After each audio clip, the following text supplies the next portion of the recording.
Let me start off on climate change because it never ceases to amaze me, the tripe that the public is fed on climate change and climate politics.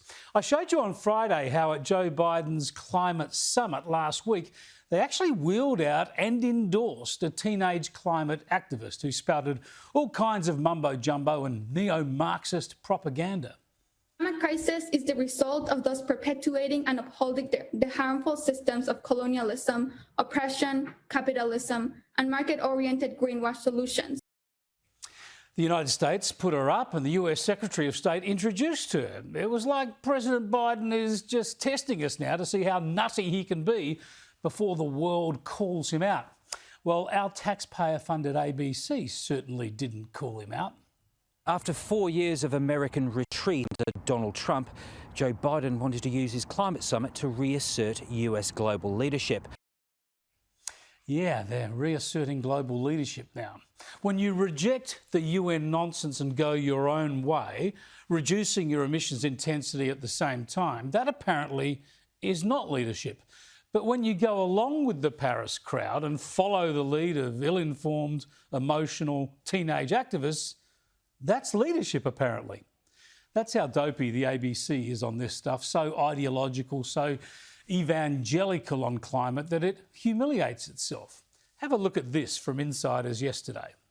Why do you think it is that all of our key allies who do see this as a high priority are able to make those commitments and we're not? Yeah, forget about what anyone is actually doing. Let's focus on wildly alarmist rhetoric and so-called goals and targets that'll never be met.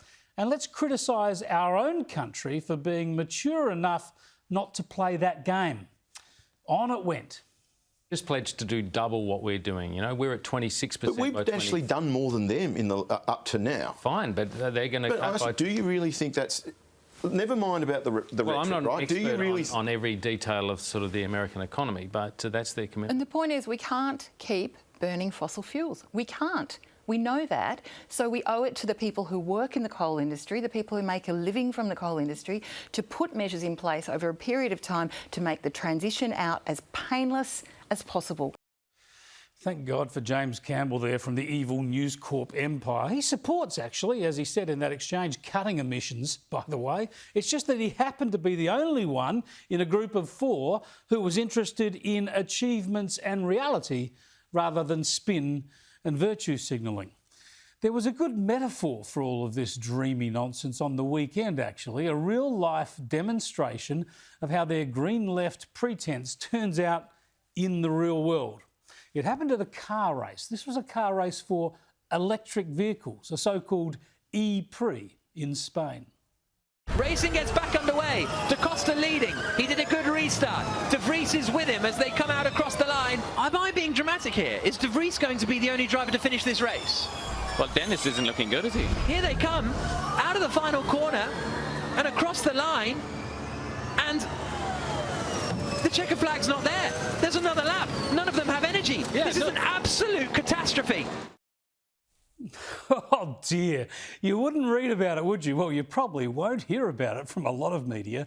This big race was left a bit flat. De Vries is going to be the only driver. Yeah. Maybe Cassidy. What's going on? Look, they're all weaving around because... all of the field, apart from Mercedes, have miscalculated the length of the race.